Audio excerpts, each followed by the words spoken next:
Muy buenas. Como se ve detrás mío, estamos preparando la tierra para hacer una nueva plantación.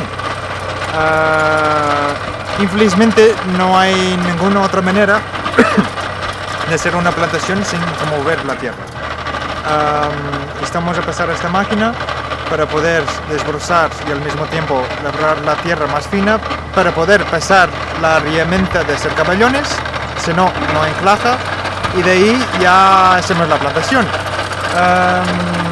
Como he dicho antes, esto deja el suelo desnudo, no es una cosa que somos mucho a favor, pero son labores que hay que hacer como mínimo una vez. Y una vez que se hace y hace la plantación bien hecha, ya podemos empezar a trabajar en recuperar el suelo y mejorar la vida microbiológica y todos los componentes que vienen por el suelo. Pero hay que demostrar que estos tipos de trabajos hay que hacerlo. No hay otra manera hasta ahora de hacer una plantación nueva donde no se puede tocar el suelo. Hay que hacerlo. Como he explicado, se deja la tierra muy fina. Al dejar la tierra fina ya podemos anclar la herramienta de hacer caballones, de hacer montones, que hacemos nuestras plantaciones en montones.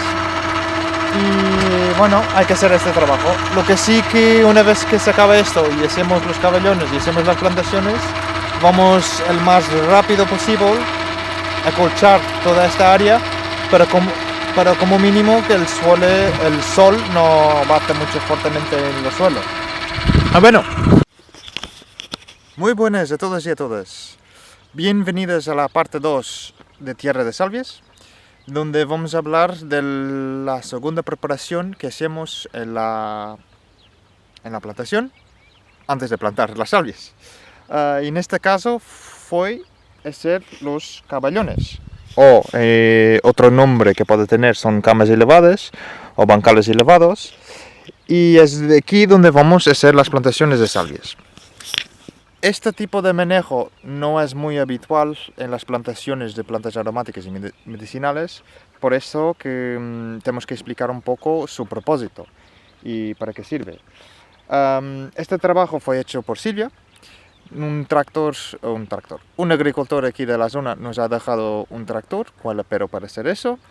Fue muy amable y Silvia ha hecho estos trabajos. Que tenemos un clip por ahí, por Facebook e Instagram, donde está ahí con el tractor delante y detrás haciendo este trabajo.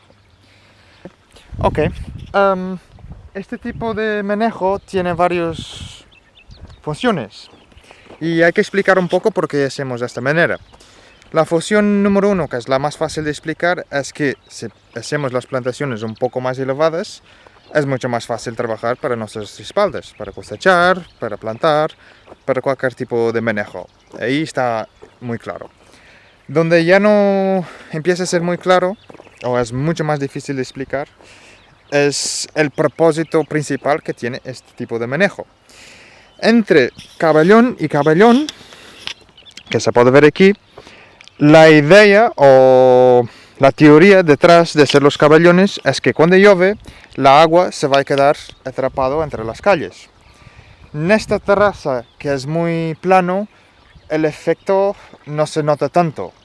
Pero donde hay diferencias de elevación, donde una finca puede tener un desnivel, si se hace un trabajo bien hecho, la idea es que cuando llueve, en vez de quitar la agua o drenar la agua, la idea es que quieres que la agua venga y se quede atrapado dentro de estas calles, lo que significa que va a haber una filtración más grande de agua pluvial, donde va a haber una generación de agua mucho mayor que el normal, y por la general el suelo va a estar mucho más hidratado que en comparación a otras fincas.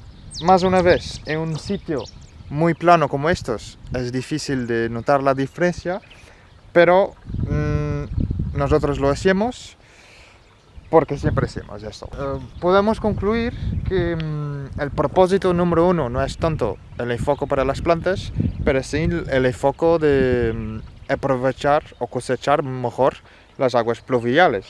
Como ya sabéis, vivimos en una zona que es árido incluso semiárido, depende del año y las lluvias, donde hay mucha sequía. Y es muy importante que enfocamos cualquier tipo de cultivo. El primer trabajo a hacer es cómo podemos aumentar la disponibilidad de agua.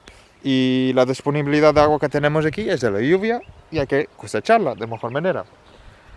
Gustaría también de puntualizar una cosita, y que es, cuando hacemos la plantación a las plantas estar más elevadas que el normal, eso fuerza a sus raíces a crear un sistema reticular más profundo. ¿Por qué? Porque la agua, la humedad, los nutrientes están más abajo. En nuestra manera de ver, eso significa también que cuanto más raíces hay, mejor retención de agua también puede existir. Es cuestión ahora de dejar el tiempo pasar e intentar hacer algún estudio y ver si hay un cambio en ese sentido. Hay algunos papers científicos en algunas partes del mundo donde se habla de cultivos anuales, que se hacen trabajos similares, no así, pero la misma dinámica de hacer surcos o de hacer zanjas para aprovechar la agua pluvial. Y sí que se nota que sus raíces tienen tendencia de crecer más que el normal. Ok. Eso es todo por la parte 2, que ya estemos todo preparado. Ahora es cuestión de que el plantel llegue. Y una vez que llegue ya empezamos la parte 3, donde explicaremos otras metodologías que hacemos con una nueva plantación. Eso es lo que tengo que hablar sobre los bancales. Espero que os gustado, a vosotros y vosotras han gustado. Hola a todos y a todas. Bienvenidas y bienvenidos a la parte 3 de Tierras de Salvias, que por supuesto es la última parte. Estamos haciendo las plantaciones ya y gustaría de mencionar unos trabajos típicos que hacemos en la propia plantación, que es un acolchado profundo. Este tipo de trabajo nos va a ahorrar muchísimas horas de trabajo manual de quitar hierbas adventicias que pueden crecer entre planta. Todo que no está entre planta, ya con la desbrozadora, sea de jueves o de mochila, ya se hace un buen trabajo. Pero lo que es entre planta, hay que hacer algo. Lo vamos a ver. Aquí está la salvia plantada. Y si miráis bien, hay cartón, que no sé si se ve. Hay cartón y después hay paja. Entonces, en este bancal, en todos que estamos diciendo ahora, pero este ya está completo, hacemos un trabajo de acolchado doble. Posamos cartón y ponemos paja. El típico es ver plantaciones donde hay malla geotextil, o donde hay malla de plástico, o incluso simplemente acolchado de paja. Nosotros hacemos este trabajo simplemente porque estamos lindando con aromáticas, y las aromáticas tardan entre 2 a 3 años a crecer y a imponerse en su espacio, donde las hierbas adventicias ya no es un problema muy grande de mantenimiento. Cuando son así tan pequeñas, especialmente con un buen año de lluvias, las hierbas adventicias van a salir como locas. Entonces ponemos primero cartón, que el cartón es una capa muy dura donde cualquier semilla que germina va a tener mucha dificultad en penetrar, y las plantas que consiguen penetrar van a tener que pasar por el cartón, pasar por la paja, donde es mucho fácil verlo y quitarlo enseguida. Es un trabajo que ponemos muchas horas ahora y nos va a ahorrar muchas horas en lo futuro, el mantenimiento para los años que vienen, hasta que la planta aromática crezca y ya está en su sitio, y se sale una hierba, pues ya no pasa nada. Ahora sí, y es un trabajo que hacemos, que creemos que es la forma más manejable en fincas pequeñas como la nuestra, y donde no tenemos que traer productos como malla geotextil o plásticos. Y ya está, por el ciclo de salvias o tierra de salvias ya está todo. Esperamos hacer unos vídeos más adelante, pero mucho más adelante, para ver cómo ha crecido o cómo está creciendo todo. ¿Alguna duda? Estamos aquí por ello. Y eso, espero que ha gustado a vosotros y a vosotras todas. Y chao, hasta la próxima.